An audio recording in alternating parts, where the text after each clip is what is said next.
안녕하십니까. 이어서 경남 소식입니다.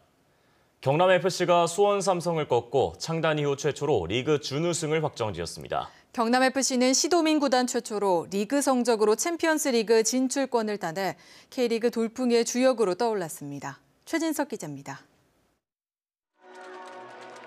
경남FC의 올 시즌 마지막 안방 경기가 홈 관중들의 열띤 응원 속에서 열렸습니다.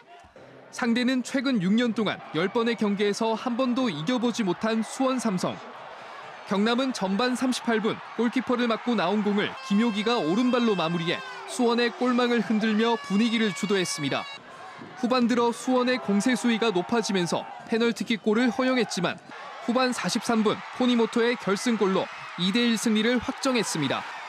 경남은 창단 이후 최고 성적인 1부 리그 준우승 기록과 함께 아시아 축구연맹 챔피언스리그 진출도 확정지었습니다.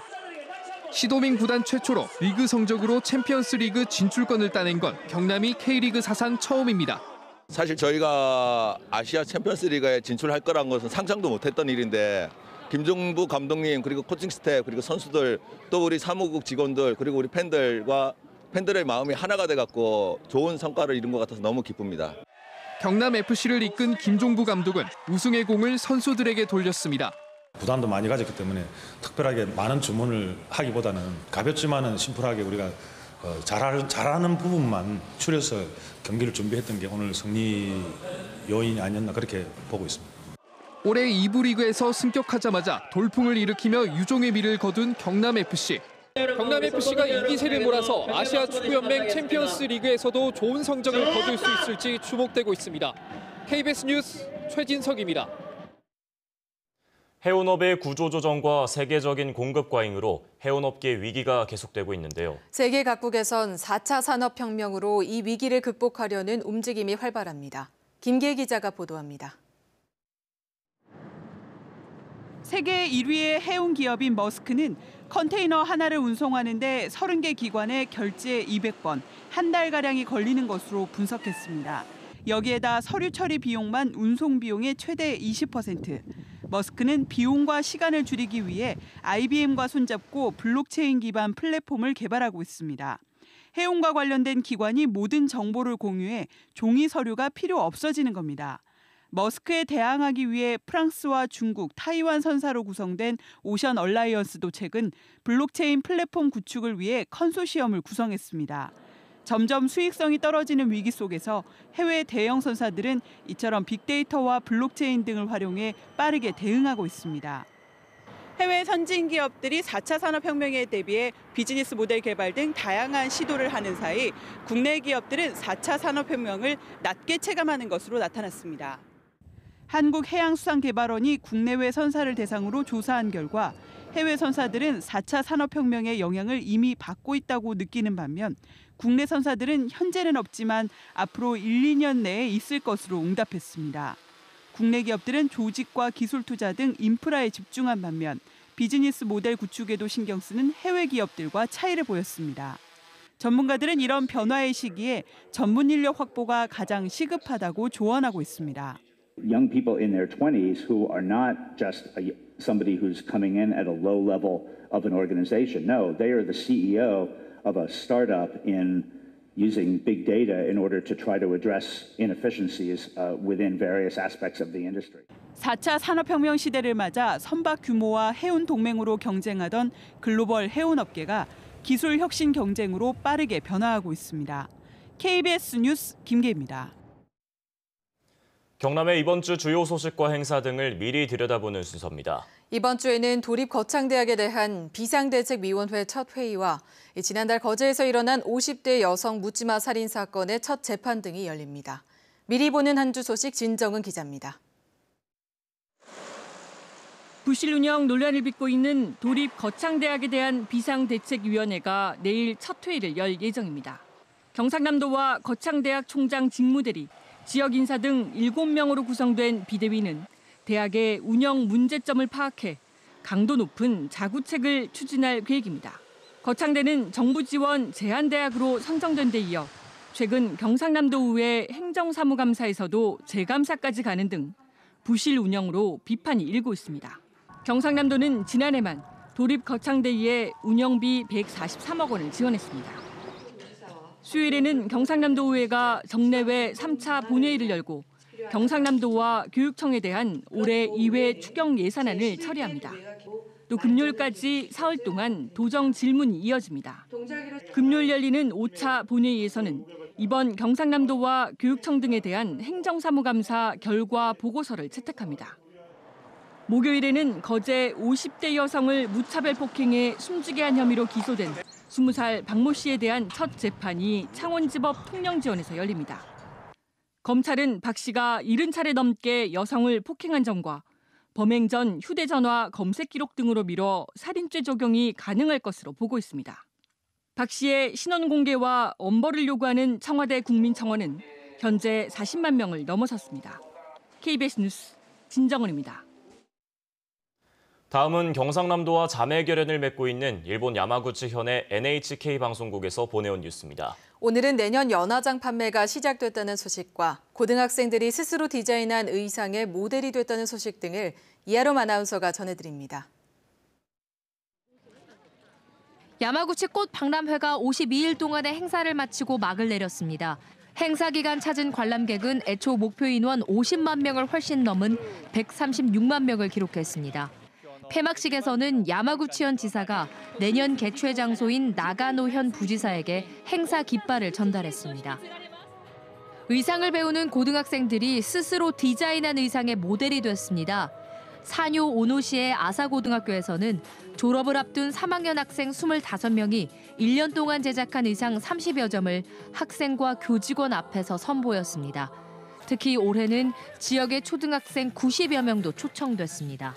私自身朝高校のファッションショーを見てこのファッションショーに出たいと思って入学したので小学生の皆さんも同じようにこのファッションショーを見て自分も出たいと思ってくるように思ったらいいです。 내년 연하장 판매가 전국에서 일제히 시작되면서 시모노세키 우체국에서도 보육원 아이들이 참여하는 기념 행사가 열렸습니다.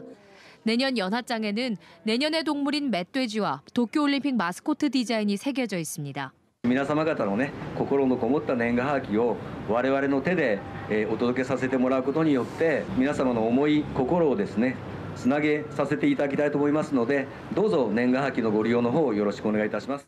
시모노세키 우체국은 이메일의 보급 등으로 연하장이 해마다 줄어들고 있으며 올해는 지난해보다 약 4,500만 장 적은 1억 1,800만여 장의 발행을 예정하고 있다고 밝혔습니다. KBS 뉴스 이하롬입니다.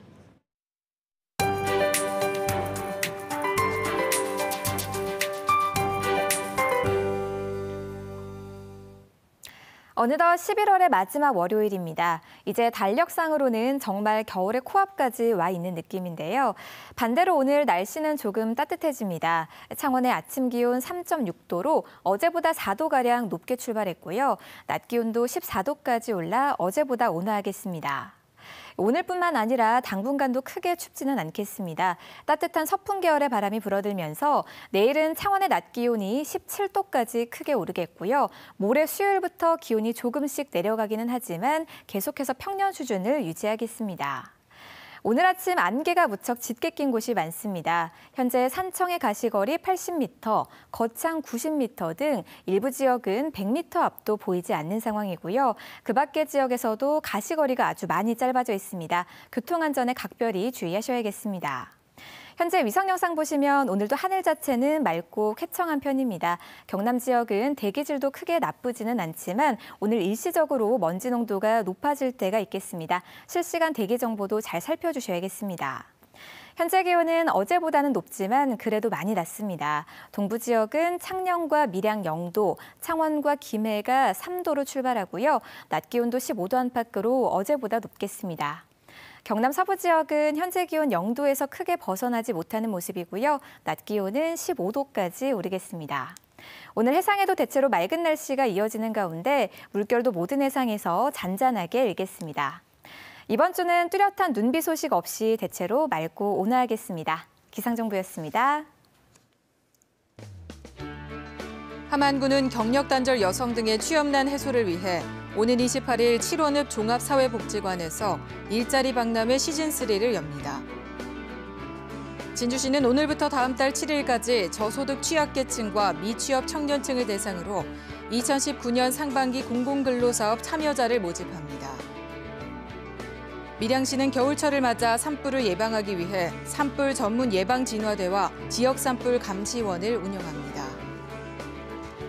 강석주 통영시장과 통영시의회, 관계 공무원 등은 지난 24일부터 오는 30일까지 회조선소 도시재생 성공을 위해 네덜란드와 독일 등으로 해외 답사에 나섭니다. 부산대학교가 밀양 캠퍼스의 나노 관련 학과를 이전하려던 계획을 취소했습니다.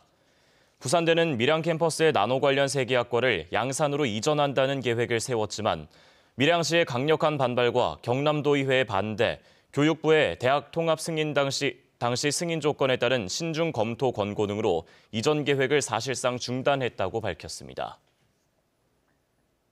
경남학생인권조례에 경남도민의 의견을 수렴하기 위한 추가 공청회 일정이 이번 주 중에 발표됩니다.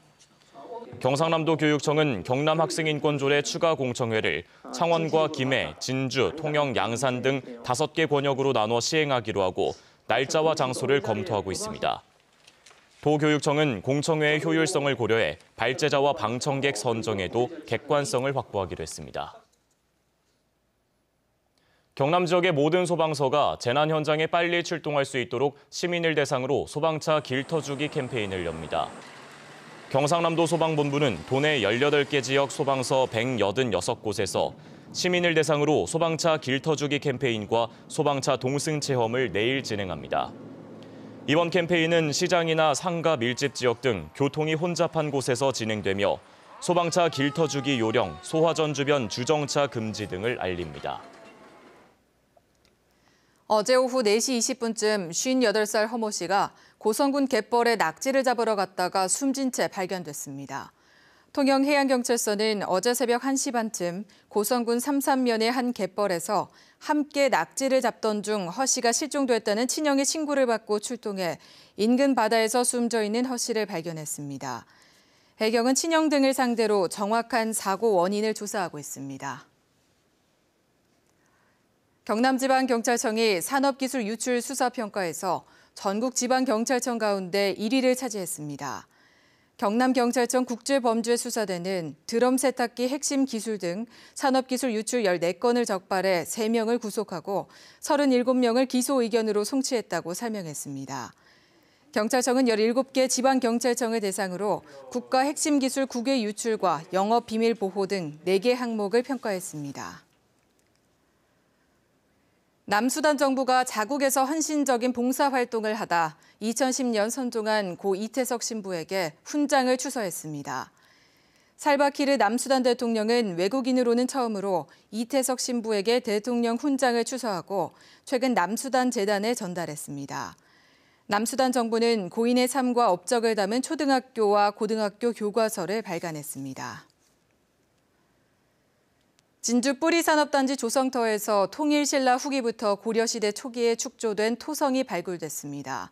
재단법인 경상문화재연구원과 진주시는 정촌면 예하리 뿌리산단터에서 최대 높이 2에서 3m, 길이 115m의 토성을 발굴했습니다.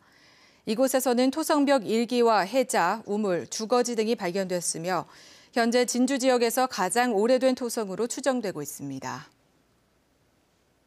뉴스를 마칩니다. 시청해주신 여러분 고맙습니다.